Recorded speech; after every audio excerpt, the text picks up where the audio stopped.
Good morning, everybody, and welcome to another Tapping In webinar. Today we are doing part 4 of 6, and we're going to discuss how businesses can tap in to the market of people with impairment. So we're going to go through a whole lot of awesome tips and stuff like that. So today is a very full-on day. This particular webinar is quite packed, so we're going to move along fairly fast. So let's start off with our acknowledgement of country. So 30 Foot Drop acknowledges traditional owners of country throughout Australia and recognise their continuing connection to land, waters and community. We pay our respects to them and their cultures, and to elders both past and present. Must always remember that under the asphalt and concrete, this land is, was and always will be traditional Aboriginal land. We would also like to acknowledge the Department of Communities Disability Services for funding this and many other initiatives like it. Without their support, so many projects such as Two Wise Monkeys would never actually see the light of day, and as a community we'd be so much poorer for it. So this workshop is part of the Realities and Advantages of Access and Inclusion grant awarded to 30 Foot Drop as part of the Information, Linkages and Capacity Building grants of 2018 to 2019. Bit of housekeeping First up, look, unfortunately we don't have the resources to monitor all of the live streams during our sessions. So if you want to ask any questions or interact with us, please head to www.30footdrop.com.au/live. Okay, the address is also found just below my talking head here. Okay, if you head there, then there is a chat box there that you can ask your questions. Now, we're going to be covering a lot of information in a short amount of time, so we recommend that attendees take any actions that you can to minimise your distractions. Okay, there is some really good stuff that's going to be going over here, so if you want to take this in live, I would really recommend that you do that. Now, if you're not able to watch the entire webinar today, we do record them. Okay, so we're going to record this and it'll be posted on either our YouTube channel, on both, and you can find, we're going to record them, and you can find it either at our YouTube channel or on our Vimeo channel, okay? Either place will have them there. Now, if you really enjoy what we do here today, please follow us on social media, give us a like, a review, something similar. All of these things really help us build our brand, okay? Now, we're also going to be referencing research during today. All of the sources that we actually reference or we discuss are available on the 30 Foot Drop Digital Resource Library. If you go to the 30footdrop.com.au webpage, you'll find all the information on there. Now, at the end of the webinar, we have a very short survey for attendees to complete. So please take the time to fill this out, okay? It's 6 questions, takes 30 seconds, it helps us immensely. Okay. For those who don't know who I am, let me quickly introduce myself. My name's Ben. I am Managing Director of 30 Foot Drop and a C5 quadriplegic. Now, I am see no evil. Now, the concept for the monkeys came about, okay, because we believe that people should not see any evil when it comes to impairment, okay, or that they should not have any evil conceptions about impairment. So I'm see no evil, okay? That's because it's very obvious that I have an impairment, okay? Whether it's my hands or whether it's, the fact that I'm permanently in a wheelchair, okay? These things, it's very obvious that I have an impairment. And by the end of our session today, hopefully you'll see no evil about impairment. My co-presenter Lisa, who also does the webinars, she is hear no evil. That's because she has an invisible impairment. And like all invisible impairments, unless people tell you about it, you have no idea. And that is why she's hear no evil. Because hopefully, with the information that you gain, you will no longer hear any evil about impairment. But isn't there normally 3 wise monkeys, not 2 wise monkeys? Well, there is. Guess who the third one is? It's going to be you guys. Hopefully by the end of today, with the information that we give you, you will speak no evil about impairment. So, how are we going to get you started on the path of the wise monkey? There is a lot to learn about people with impairment and how you can increase your business by attracting them. Okay, so first up, we're going to be having, oh, we're going to be having a look at the 3 areas of need that most businesses can improve and use to tap into this market. These areas are accessibility, universal design, and diverse marketing. After looking at those 3 subjects, we're going to wrap up with an open forum. Okay, so open forum is basically we're going to give you time to ask any questions that you want. Now, what you'll find is there is none off limits. Okay, that's because here at 30 Foot Drop we believe in educating the community through open, honest conversations. Okay, so what's going to be our teaching method here today? Well, our teaching method is open, honest interactions. Okay. Now you'll notice that there is very, very little content on any of my slides, like written content. That's because you're here to interact with me, the presenter. And in order to facilitate this, I really encourage you once again to head over to www.30footdrop.com.au/live to ask any questions that you've got. Now, before we get into the actual meat of the subject today, I want to actually go over some terminology, okay? Now, we're going to go over this in order to actually reduce confusion and ensure understanding, okay? There are a few words that we use in the English language. They're actually being used wrong, and if I don't explain to you why I'm using words in a different way, then you're not going to understand. So, let's dive straight into it. The first one is the difference between disability and impairment. Often these words are actually used quite interchangeably, but the truth is that they're actually being used wrong. Okay, and let me explain. Hopefully you will understand why. So, an impairment is an injury, illness, or congenital condition that causes or is likely to cause a loss or difference of physiological or psychological function. In short, an impairment is your medical diagnosis. Okay, an impairment is how you are different to society's norm. Okay, so for example, my impairment is that I'm a C5 quadriplegic with post-traumatic stress disorder in remission. That is how I am different to the rest of society. Okay, that is how the function of my body is different. Okay, so that's impairment. Now, a disability, on the other hand, okay, and this is the word that's actually used probably the most wrong, is used wrong the most. Okay, so a disability is the loss or limitation of opportunities to take part in society on an equal level with others, and is often due to societal and environmental barriers. It is, okay, and if you actually stop and think about the word, okay, it is something that makes you unable or disables you from being able to participate in an activity. Okay, now when I say environmental barriers as well, I'm not just talking about nature. Okay, it's anything in our environment, anything around us. Okay, stuff that we make counts as environmental barriers. So steps are still environmental barriers, and that's probably the biggest example of me of a disability, because steps disable me from being able to access your business and spend my money there. Hopefully that's made sense. If not, please head over to the website, okay, below, and ask your questions, and I will hopefully be able to explain it in a different way. But for now, let's move on to the next terminology, okay? And that is access and inclusion.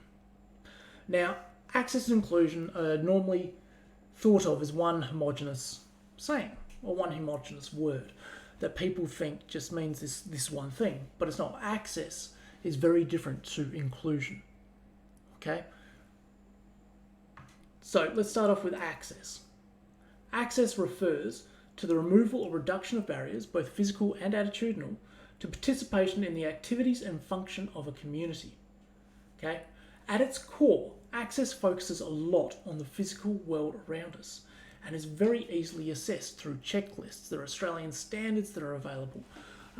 It's very physical, it's a very tick and flick exercise. It's very easy to figure out what's accessible and what isn't.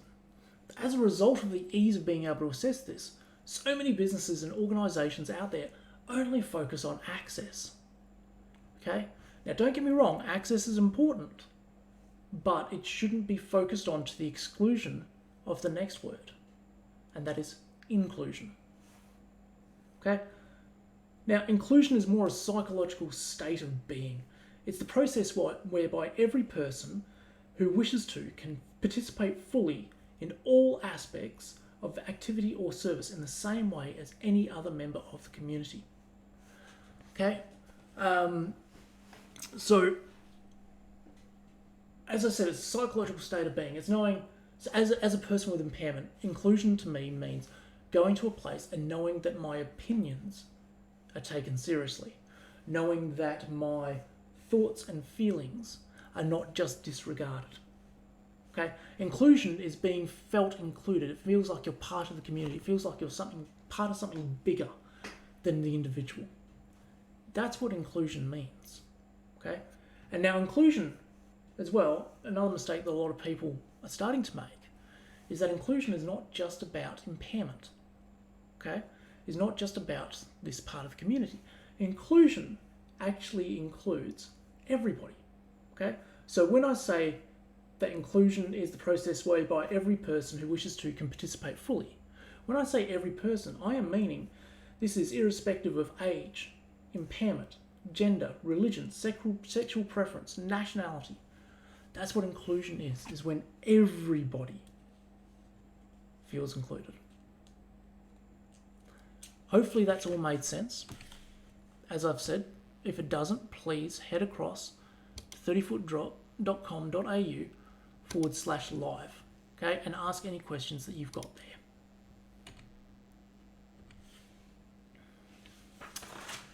Okay, that's the first part done, the housekeeping and the terminology.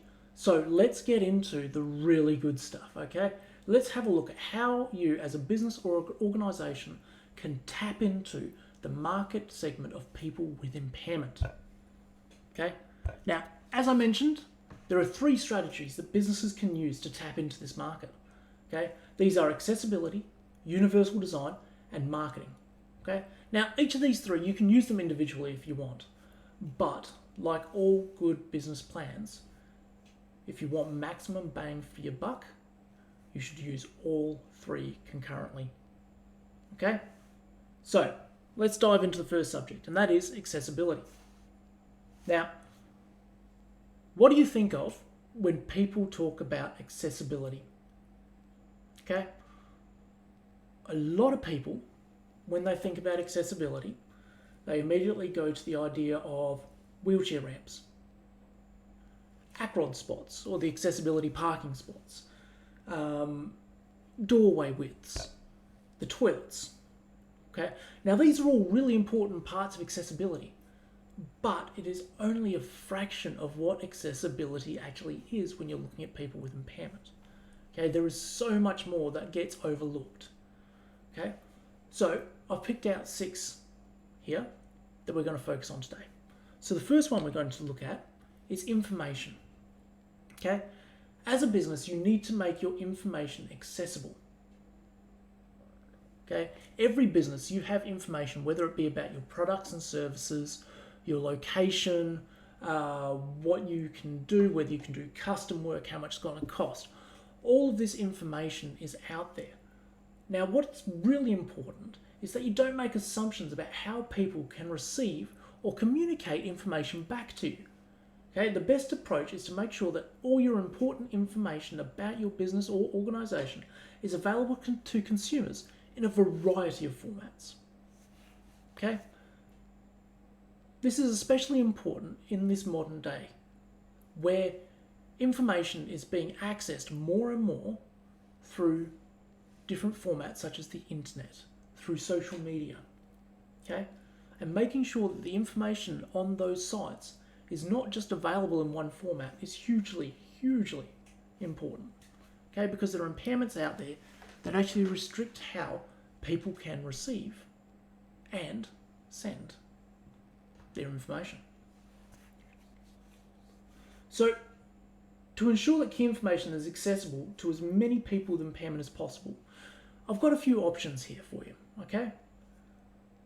So options could include information being conveyed, and by the way, now I'm actually going to move away a little bit from the internet, okay, because we actually focus on that very soon. Instead, we're going to look at all the other methods of communication that are out there. So other options, okay, could include orally by staff, okay, so making sure that your staff are really up to date on what products and services you offer. That way they can communicate it orally, whether that be in person, over the phone, or for those who are deaf or have a hearing impairment, through the use of the telephone typewriter national relay service. Okay? You could also make sure that it is available in hard copy written formats, okay, including a large size 18 print option. You could also make sure that you know where you could actually get it in Braille if needs be as well. Okay? So making sure this information is available in multiple formats means that this market segment, which we found out in the last webinar, is quite large and is growing. Okay? They've all got very diverse communication needs. By putting it in multiple formats, you're going to be able to make your product information available to so many more people. A couple of other examples, okay, is electronic formats, including by email, websites, and online chat services. Okay, chatbots are amazing for that sort of thing, especially if you can find a good one. You can also make sure that it's available on computer disk or on flash drive, okay? And also maybe try having your information available as an audio recording as well, okay? That way that your information, as I said, is going to be available to such a wide range of people. As a final point, okay, and this is especially for bigger businesses as well. Small businesses can definitely benefit from this idea as well. You could consider installing an audio loop in your public shop fronts or offices to assist people with hearing aids. Okay, you could also find out how you can actually get an Auslan interpreter available for people who require it. So these are all ways that a business can make their information more accessible. And as I said, information accessibility is key, because if people don't know what services your business or organisation offer, then they're not going to use you. They're not even going to think about it. Okay? On to the next one. Maintaining accessible premises. Okay? This is hugely important, because an accessibly designed premises is great, but if not maintained properly, it can be disastrous, and in some cases downright dangerous. Okay? In order to help maintain an accessible workplace, okay, here's some tips and tricks for you. The first one, don't lock the accessible bathrooms or lifts whilst the premises is in use by members of the public. Okay? And ensure that your accessible bathrooms can be reached via a continuous accessible path of travel. Now, these are both very important points. Okay? If you turn up to a business and the door is locked and you have to find somebody to unlock it for you, okay, it becomes very unwelcoming. It's the same if you actually lock your bathrooms or you lock your elevators. Okay? It makes you as the customer feel unwelcome in the premises. And customers who do not feel welcome are not going to spend money. Okay? Another really big one is not using your accessible bathrooms or change rooms as storage areas. Okay? Yes, accessible bathrooms, if they are made by the Australian standards, are large. But it's large for a reason. Okay?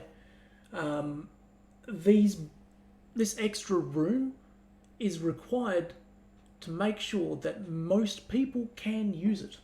If you start using it as a storeroom, okay, and reducing the amount of room in there, you might as well not have one at all. Okay? And once again, it makes the customer feel unwelcome and is going to drive them away.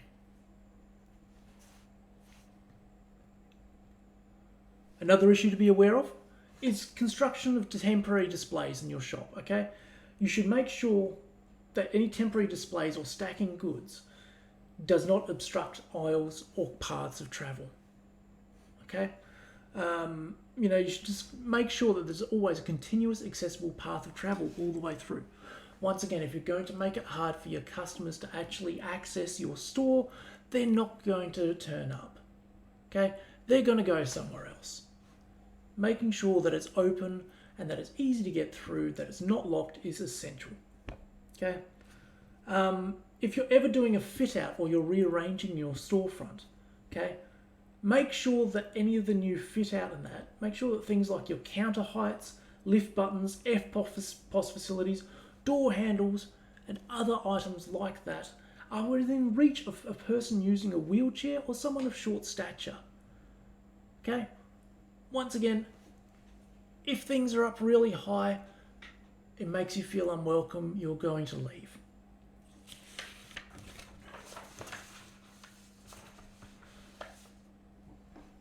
Ensure when it comes to elevators as well that you maintain them, okay? That if an elevator breaks, get it fixed, okay? If the verbal warnings inside are not working, get it fixed, okay? Make sure that the audible information and that are maintained, because once again, it will drive your customers away, okay? And the thing is that if your business isn't currently doing these and these issues that I'm bringing up, you're like, oh, geez, yeah, we do that. That's the thing, you've already been driving a whole load of customers away, okay? It's like trying to move, it's like trying to sail with the anchor still down, okay? A couple of other small, quick issues as well. Make sure that you maintain adequate lighting levels throughout your premises, okay? Maintenance, once again. Make sure you continue to have adequate signage for people with impairment to access or use the premises. Don't allow your surfaces to become dangerously worn or slippery, and provide designated parking spaces for people with impairment and maintain a continuous accessible path of travel. And make sure that you enforce the accessible parking spaces. So, as I said at the beginning of this part, accessibly designed premises are all great. That's a great thing to have, but if they're not maintained, they are disastrous. Okay? You need to stay vigilant on it. Okay, it's like any aspect of your business. You need to stay vigilant on your maintenance, on your upkeep, on your image. Next part, transport. Okay, if your business provides transport options, then please be aware of the following. Okay. Now, when I say if it provides transport options, okay, I'm talking anything from mechanics that supply courtesy cars, to people that provide charter vehicles, to people who run tours, all of these options, okay? These are some things to be aware of. So first up, ensure that information relevant to passengers with impairment is provided on the transport services website, okay? Such information may include specific booking processes. So if you specifically require somebody to tell you that they have an impairment, to make sure that you can have somewhere for them to sit, make sure that's on there. Okay, information is king. Requirements for passengers with impairment. Okay, so if you can only take somebody in a manual chair that can transfer, make sure that's on there. Okay, make sure all this information is on there. Location of accessible bus and train stops, time of accessible services, any access features that you have, okay? All of these things are so important to have on there. If you want a really great example of a transport service that ensures the information relevant to passengers with impairment is available, head to the AirAsia website, okay? They have an amazing website when it comes to actually providing this information. Another thing to be aware of as well is to make sure that any booking forms and mobile apps that you have for these services are accessible to people with impairment. Okay, if you go to www.w3.org, that is, or w3a.org. Okay, that is the web content accessibility provider. They will actually have a lot of good information up there about how to make apps and websites more accessible. Okay, next point. Make sure that any frontline staff who are going to need to actually deliver the transport goods and services to the people with impairment are properly trained. Okay? Make sure that they know how to use these access features, how to tie down a wheelchair, how to pack the wheelchair, how to interact with people with impairment, all of these things. Make sure that they're trained in doing it. Okay, because if they aren't, it can get dangerous for both the customer and the actual employee as well. Now, if you use a third party, okay, like a travel agent, for example, to actually book your services, make sure that they are informed about the relevant considerations that you need. Okay, make sure that they know what information you're going to need from the passengers, so that way when they're actually booking, they can get it at the time. Okay. So all in all, and you'll find this a lot when it comes to access, information is king. Okay, make sure that all of this information is on those websites, okay, or available, and make sure your staff are trained. All right, mobility devices. Now this can be quite a tricky one sometimes, okay, but here's the law, okay. Under the Disability Discrimination Act, it may be against the law for the owner or manager of a shop, restaurant, club, or other venue to refuse entry to someone who uses a scooter or wheelchair if it is being used as an impairment aid. Okay? If it is required for that person to use in order to get around the shop, it may be against the law for you to refuse them entrance. It may also be against the law to restrict the access of the person only to certain parts of the premises. Okay? So if you are running a shop that has, for example, okay, if you're running a homewares shop with lots of plates and breakables and something similar, okay, if you refuse entrance to someone in a wheelchair because your aisles are too small and you're worried about stuff getting broken, okay, that is discrimination. That is illegal. Okay? So, as a rule, okay, businesses should consider the need of consumers who use scooters and wheelchairs as mobility aids. Okay? And also at the end of the day, if your customers can't get into the store, they're not going to spend. Okay?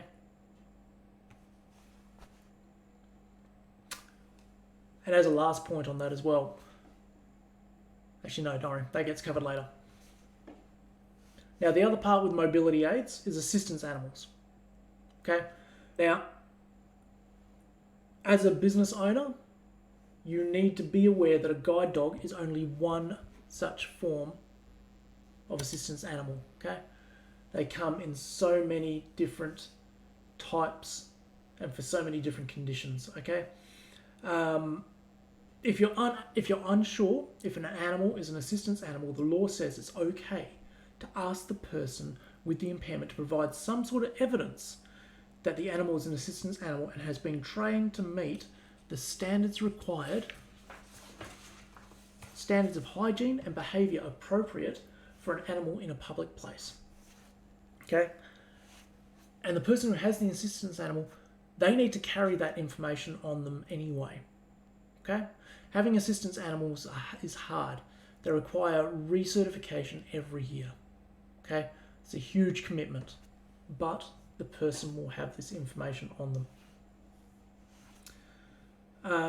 So, yeah, as a general rule, if you're unsure whether an animal is an assistance animal, ask the person. Okay? Don't just ask them to leave, because that's illegal. Because assistance animals are allowed anywhere that members of the public are allowed within your business or organisation. And it's also very important to make sure that your frontline staff know this information as well. So, in conclusion, when it comes to mobility aids, okay, you need to set up your business so that people who use scooters and people who use mobility aids can get around your shop. Okay? And at the end of the day, it's allowing more customers to actually get into your premises. More customers, more potential customers means more potential sales. And you need to make sure that you and your staff are both educated on assistance animals. Okay, move on to the next one that I was promising. which is, oops, sorry, I don't know what happened there, increasing the accessibility of your online content. Okay. Now, the internet is by far the favoured way for consumers to get information about your goods and services. Okay. This research is often done prior to the consumer actually physically visiting your storefront. And by making your information accessible, you will encourage more customers to engage.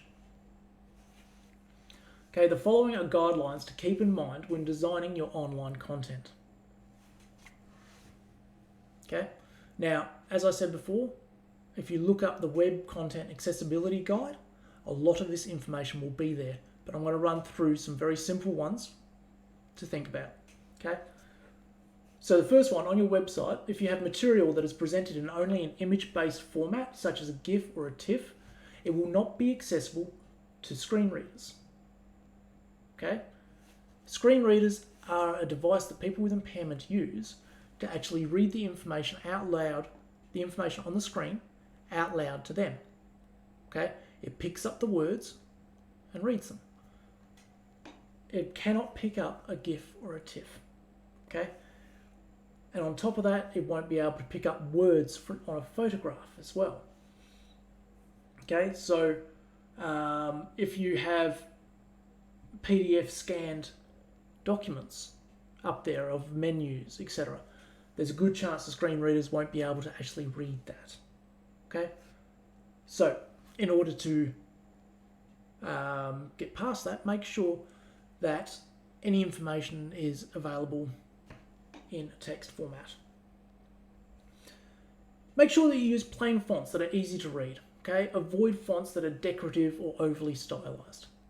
Okay, now this doesn't mean that it has to be boring. Okay, so many people are like, oh, but if I follow the Web Content Accessibility Guide, my website's going to be so boring. No, it just means you need to use your imagination a bit more. Okay, if you go to the 30footdrop.com.au webpage, okay, you will find so much more information. Okay, it's all there. Okay, going down to, where are we?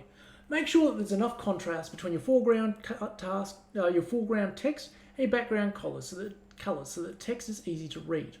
Now, the presentation that we're using here on the right-hand side of the screen is a perfect example of using fonts that are not highly stylized and making sure that there's lots of contrast between foreground text and background. Okay, you keep on looking on your way through. It's not boring, it's quite nicely designed, it's very easy to read. Okay, once again, you make it easy for your customers to find the information, they are more likely to spend the money. Okay, so any of your non-text content, like I was saying earlier, okay, make sure that there is a text file format available. But on top of that, make sure that you include text descriptions for all non-text content. Okay, this includes all images and graphs. Now, most websites, there's a function when it comes to photos called the alt text function. And what that actually does is puts text behind the picture on the website. You won't be able to see it, it doesn't ruin the layout, but the screen reader will pick it up as it comes down and will read out the description of the photo for you. It's amazing, very easy to activate, easy to use. Added extra for your website. Make sure that you provide captions and or transcripts for any multimedia, for example, audio and video content. Okay, you'll notice that all of the 30-foot drop videos that we put up on our Facebook page, apart from this one here, unfortunately, live captioning is very, very hard, but we are going to have captioned versions of these webinars available at a later date. But you'll notice that they're all there. We also have transcripts for a lot of the audio that we do. Okay, make sure you provide those. Don't set audio or video content to play automatically when a page is loaded, as this can interfere with screen readers. Okay. Also, if you're anything like me, it's highly annoying. I've normally got like 20 odd tabs open and something starts playing this loud noise. I'm like, where the hell is that coming? Don't set it to start playing automatically, please. Okay, it interferes with it. If you use a capture, okay, to prevent any malicious website interference, make sure there's alternatives available, okay, because screen readers can't use capture. Make sure that all Make technical support available for consumers who need assistance accessing your website, especially if you've got an online store or something similar. It can be either via online chat session, phone, email. Okay, make sure that technical help is there. And last up, test the accessibility of your website, and when necessary, speak to a professional. Okay, if you want to test the accessibility of your website, there are some amazing checklists available out there at the Web Content Accessibility website. Okay, go there, have a look. They do such a good job of explaining it. So yeah, in conclusion, okay, your online content, the more accessible you make it, the more customers you're going to be able to reach, the more potential sales you have access to. Okay, really important to do. All right, last one of the 6, planning events. Now, we're covering accessible tourism events in a later one. So what we're actually going to look at is more specifically at the physical event itself. Okay? So when planning events, including meetings, festivals, conferences, lectures, and fundraisers, you need to take all reasonable steps to ensure that the event is accessible so that people with impairment can attend and participate. Okay, consideration should be given to the issues raised in each of the earlier parts that I was talking about, the other 5 sections. Okay, so for your website, for your information, maintaining the accessibility of the event and that, all really need to be taken in consideration. But here are a few other ones to really keep in mind. So the first up is to make sure that you explain the accessibility of the venue on the invitation or registration form. Okay? That way, somebody is not going to book and then get the information and go, well, shit, I've already paid that money. Make sure the information is available prior to booking. Okay? Make sure that you, some examples, okay, of what you can actually do is, having on the forms a space where people can explain their accessibility requirements to you. Okay? You could also include the access process. So what gate do you need to use? Whereabouts are the toilets located? Provide maps as well. And also tell them, also have the information on there about whether any handout materials will be available in accessible electronic format on request. Now, with the actual physical event itself, the following considerations should be taken in. Okay, make sure there's sufficient, clear, and simple and visible signage to direct people where to go. Okay, once again, the easier you make it, the better time people are going to have, the more likely they are to come again. Ensure your venue is large enough and set out in such a way that people with impairment, including people who use mobility devices such as wheelchairs and scooters, can actually move freely around, even when the venue is full. Okay, nothing I hate more than going to a fancy dinner or event or some sort of awards night, and I have to get there early in order to get to my seat, and I can't actually move out from there for the entire night because we're packed in there like sardines. It's really not fun. Okay, so making sure there's plenty of clear room around is great because, let's face it, we all like to move around and socialise. When setting up your seating arrangements and allocations, you should also allow people with impairment a choice of seating, okay, including options with clear view of the stage and speakers platform. Okay, this is particularly important for people who are deaf or have a hearing impairment.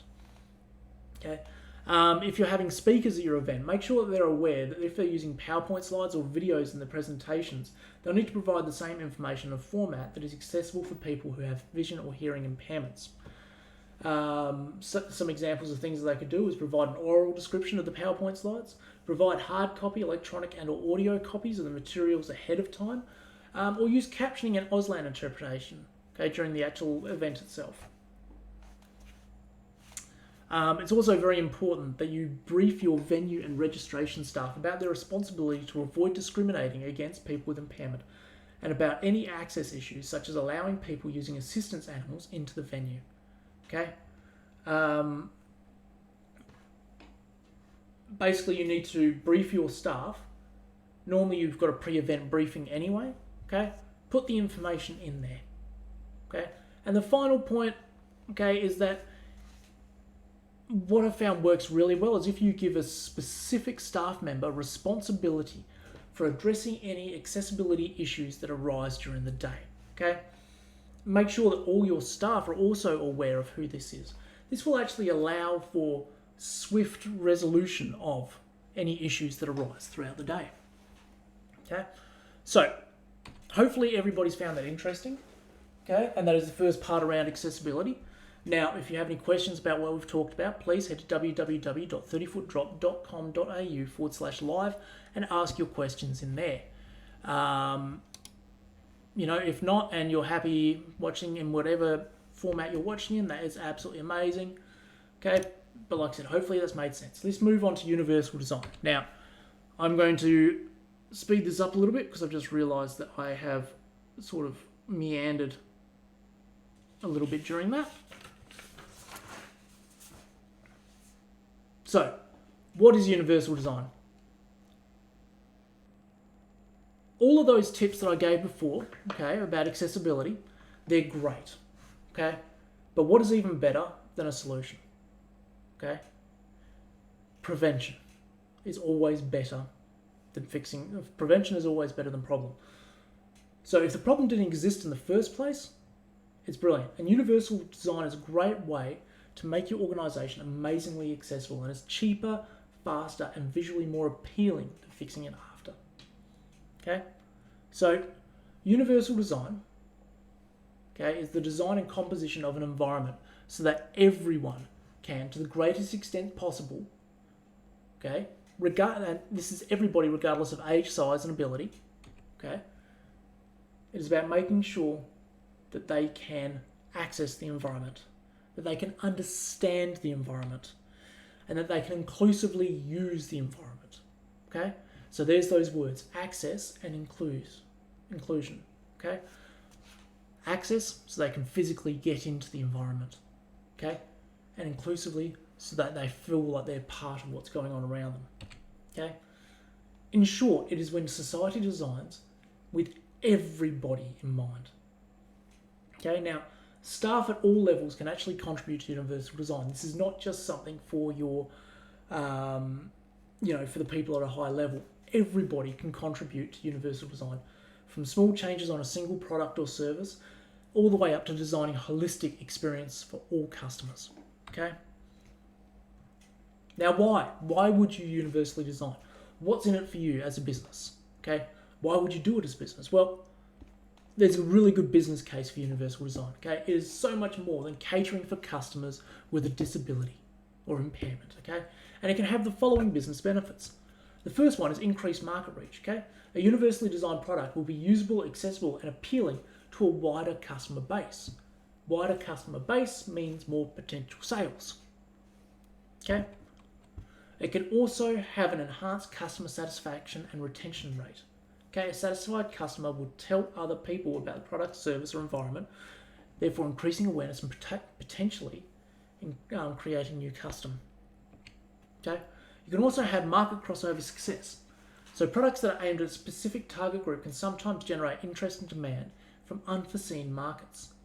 Okay, the OXO Good Grips range of kitchen utensils is a well-cited case study of how a specialised product design, okay, in this case, it was designed for older people with arthritis.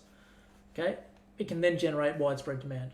Okay, there are people in so many other situations within our society who are using those now because they're so much easier to hold. Okay, that's how it can create market crossover success. It can also give your business organisation a positive public image. Okay, a business that contributes positively to society by incorporating a universal design approach is actually likely to receive a reputation for having a high level of corporate social responsibility. Okay, as we saw in the last webinar, webinar 3, okay, ethical consumerism is a great way of actually tapping into this market.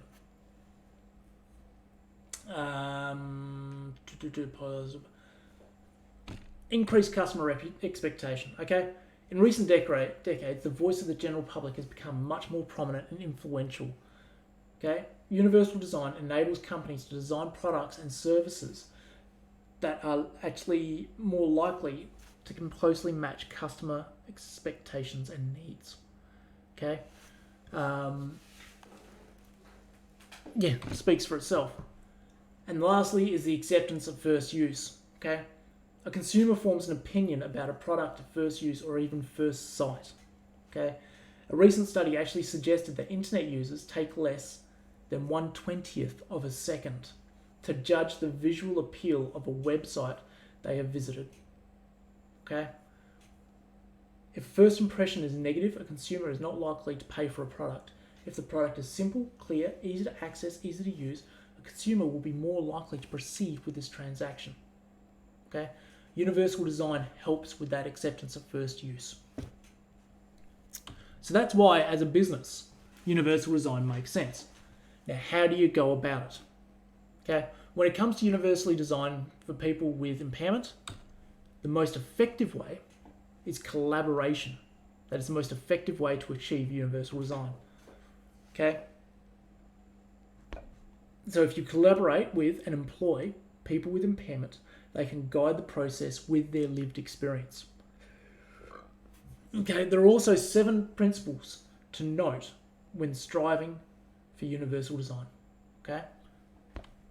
And these are equitable use, flexibility in use, simple and intuitive use, perceptible information, tolerance for error, low physical effort, and size and space for approach and use. Okay? These are your 7 principal topics to focus on when aiming for universal design as a business. Okay? Let's go through and have a quick closer look at each of these, and I'll provide you with some examples so you can understand what I'm talking about. Okay? Now, once again, universal design, it can be done at any level of an organisation. Okay? So first up is equitable use. Okay? The design should be useful and marketable to people with diverse abilities. Okay? Now, here are some guidelines around that. Okay? You should provide the same means of use for all users.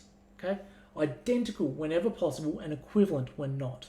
Now, what I mean by that is, and as a great example, okay, if you look at the picture on the right there, if it was only ramps, okay, and as a result everybody had to use it, then it is identical because that is the only way to access it, and everybody can. So it's an identical method of actually using it.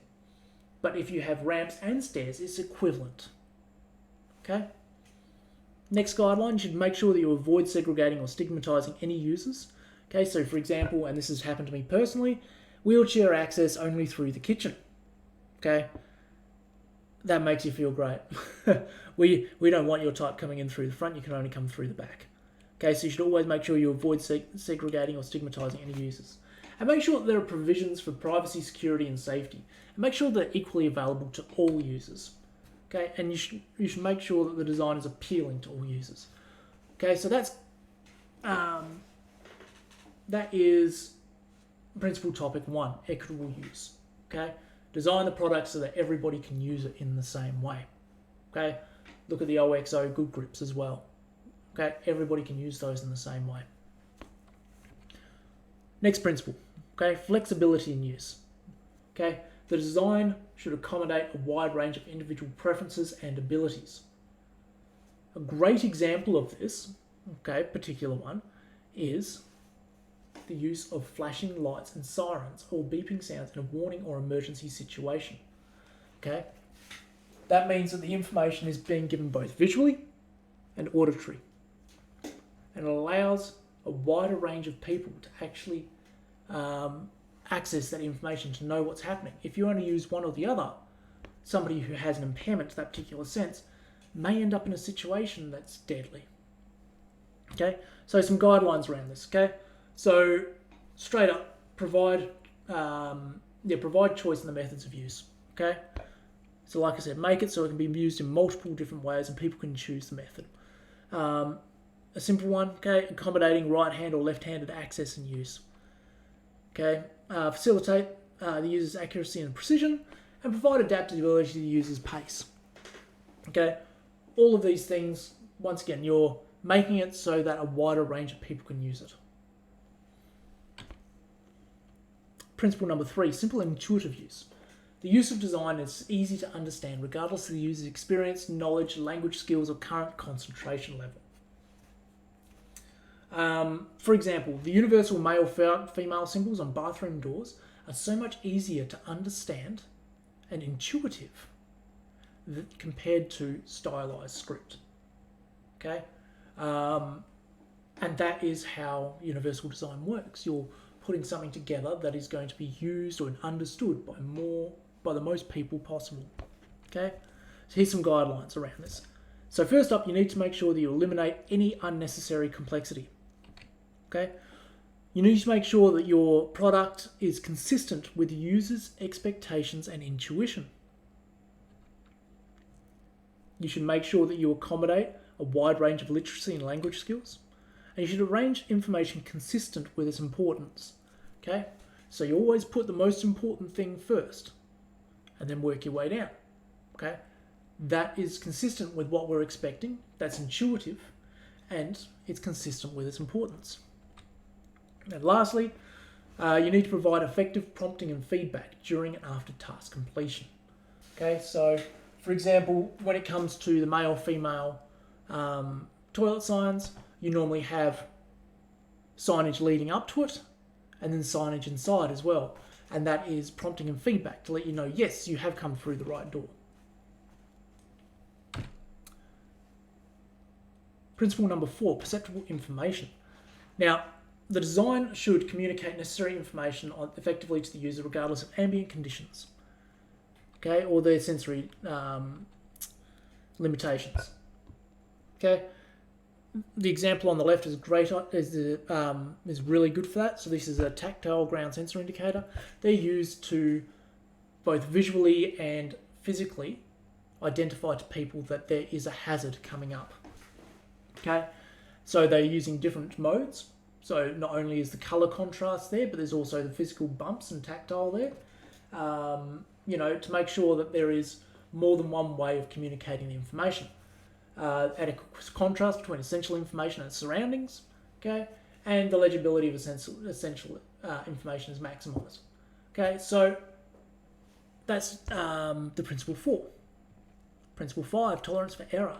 So the design should minimise hazards and the adverse consequence of accidental or unintentional actions. Okay, so here are some guidelines. And sorry, I just realised something. I need to make sure that this is turned on. There we are. Okay, so yeah, you should arrange elements to minimise hazards and errors. Okay, so the most used elements, most accessible hazard elements, eliminated, isolated, or shielded. Warnings of hazard and errors, providing fail-safe features and discouraging unconscious actions. Okay, ramps are a great example of that. If you look at that ramp, there is you've got the rails to make sure people don't fall off the side, that they can hold onto so they don't slip. You've also got little bumps down the bottom there, which allows people like myself in a mobility device, if I don't get steering quite right, I'm not just going to go straight off the edge of the ramp. It's actually got to stop me. Okay. So you're just making sure there's a tolerance for error built in to whatever it is you're designing. Okay, low physical effort is the next principle. Okay, the design should be used efficiently and comfortably with a minimum fatigue. Okay, so some guidelines around this. Your design should make sure that it allows a unit to maintain a neutral body position, making sure that it uses reasonable operating force. It should minimise repetitive actions and minimise sustained physical effort. A great example of low physical effort is lever door handles. Okay, they can be used either with your hand or with an elbow. It is gravity done, so therefore it minimises the amount of effort required and makes it so much easier for somebody like myself who cannot really grip anything in their hands to be able to open and close doors. It also allows people who are holding heavy loads to operate the doors. Okay, final principle for universal design is the size and space for approach and use. Okay, appropriate size and space should be provided for approach, reach, manipulation, and use regardless of user's body size, posture, or mobility. Some guidelines around this. Okay, you should make sure you provide a clear line of sight to important elements for any seated or standard user. Make sure it reaches make reach to all components comfortable for any seated or standing user. Okay, making sure that you can access them both. I talked about FPOS machines and desks earlier. Okay, you can find a middle ground there to make sure that all components are comfortable for that sort of reach. and accommodate variations in hand and grip size. Now, an example of size and space for approach to use is the Australian standards around accessible car parking spaces. Okay, these are designed with a shared area in between that is large enough for people like myself who use a mobility device to get in and out of the vehicle safely without damaging other cars. That's why there's the hashed off and bollarded area in between. So hopefully that has made sense around universal design. We are going to move on to the very last subject, diverse marketing. Okay, so first up, let me explain what diverse marketing is. Okay. Once again, actually, before I start on this, remember, if you've got any questions, head to www.30footdrop.com.au/live. Okay, and use the chat box there. Now, back to diverse marketing. Okay, 50 years ago, a company could be successful marketing only to what they called WASPs. Okay, these are the white Anglo-Saxon Protestants. Now, the reason that you could be successful marketing only to them is because they represented most of the consumer market. Eventually, some customers realised that the business potential of marketing to other populations as well. The wider range of population that you have marketed to, the wider your potential customer base is. Okay. So as a result of them figuring this out, several efforts of multicultural marketing were attempted. But back then, okay, they would do that. But you know what? You could still experience success without doing that. Today, however, okay, the market is decidedly different. The Australian population has grown increasingly diverse. And if trends continue, today's minority groups will make up the majority of the population. Okay, the minority now will become the majority around 2040. Crazy, huh? Thus, a general market strategy may already no longer be effective in some contexts. Okay, so this requires organisations to diversify their marketing strategies.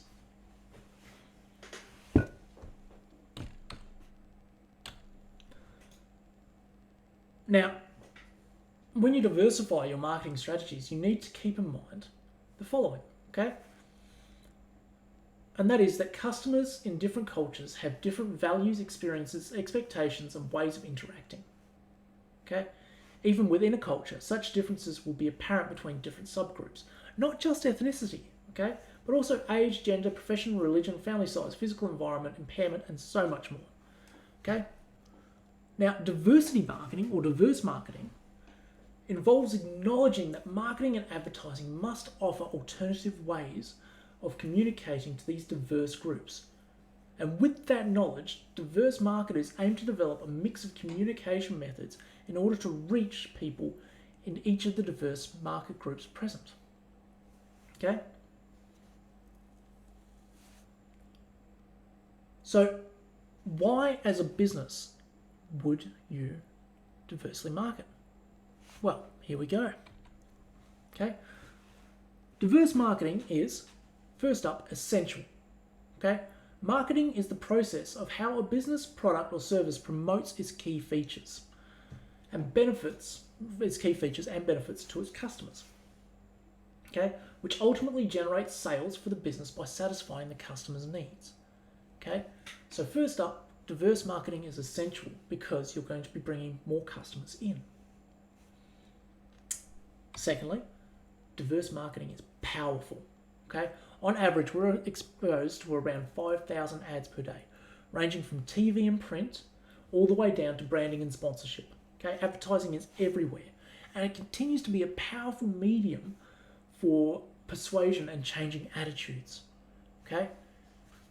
By being a diverse marketer or engaging in diversity marketing, you will be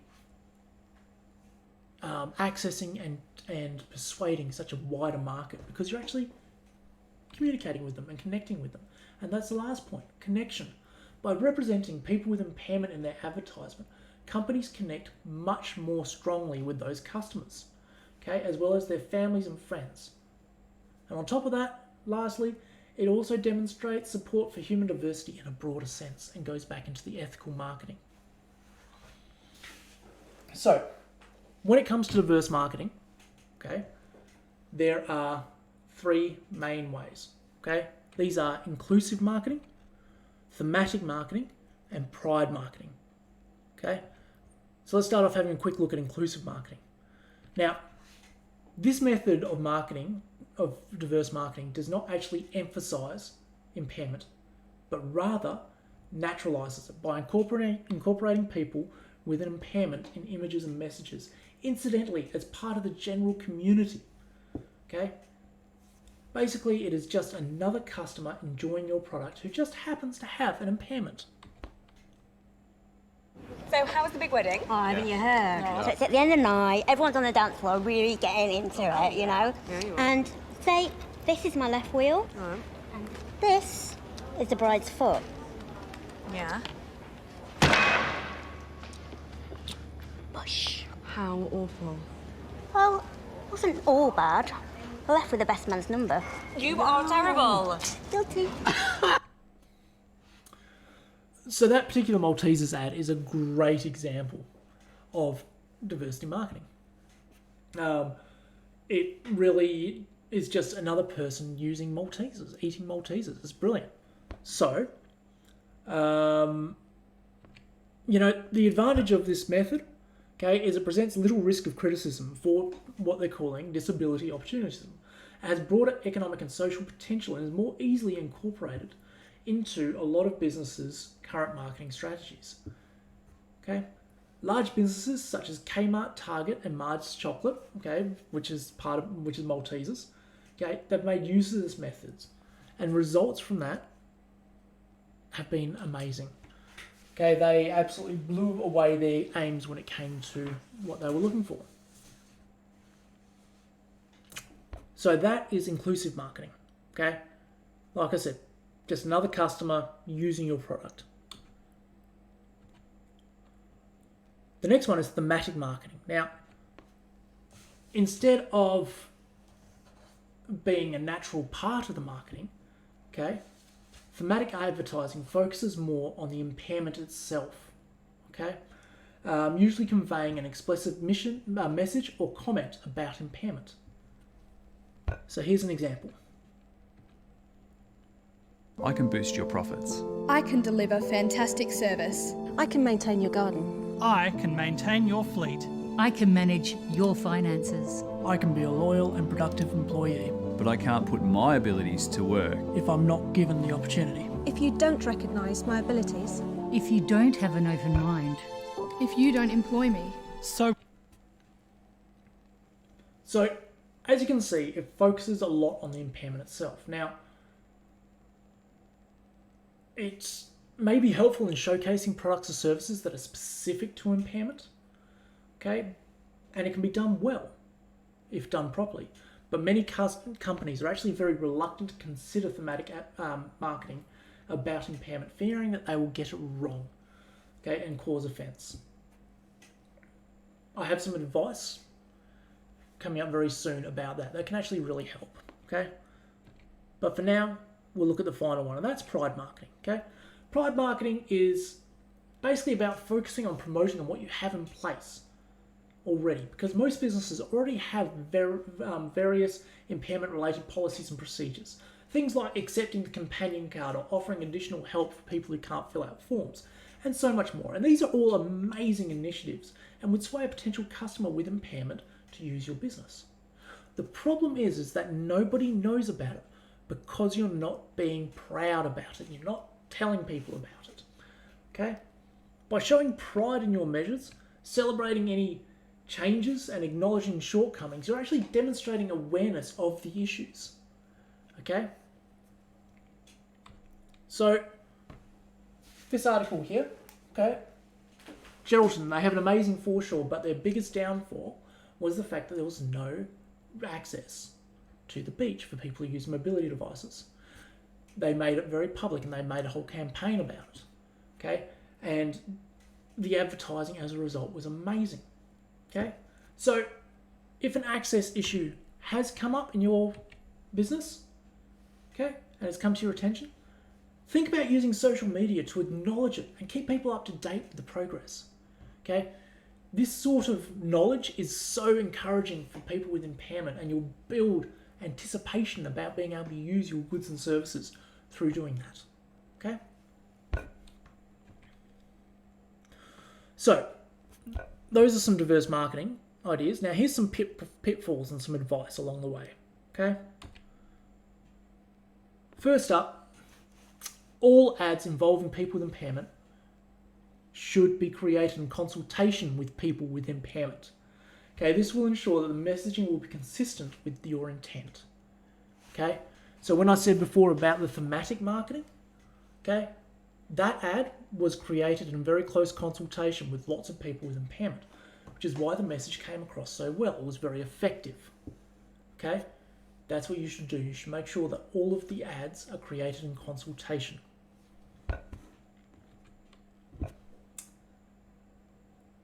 When you are looking for the talent to do the ads for people with impairment, make sure that you actually have people with the actual impairments in that ad and not actors pretending. Okay? You may not be able to tell, but you also are probably not the target audience. Okay? You can't tell the difference, but we, the target market, can, and it will do much more harm than good. And lastly, do not use people with impairment in an inspiring context during your ads. Okay, they are just normal people using your business. Okay, that will be much more effective in drawing these people to you. Now, we've gone a bit over time today, so I thank everybody who has stuck around for this. Okay, we can do a little bit of an open forum now.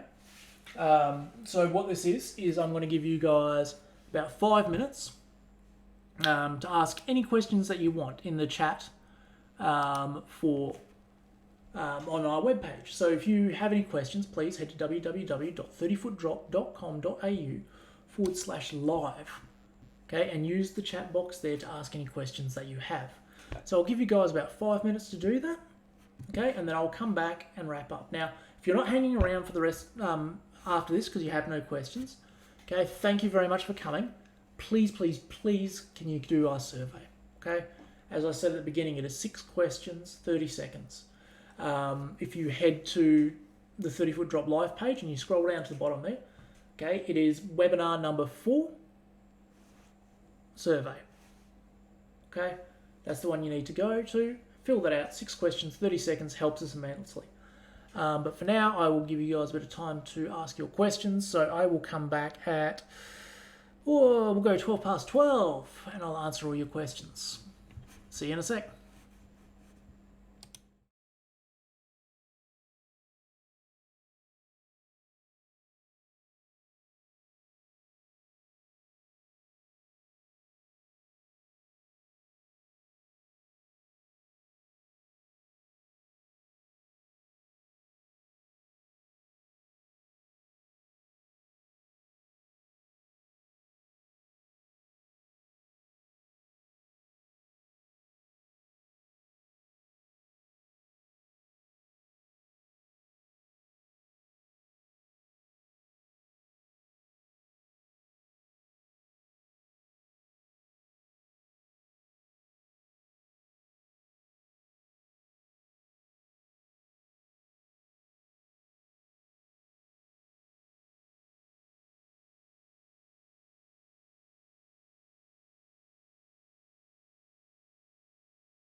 And we're back. Okay, so it appears that nobody had any questions, which is absolutely fine. So, look, I hope you guys have really enjoyed today. As I said, if you've liked some of the work that we do, follow us on social media, sign up for some of the other webinars. They're all free at the moment.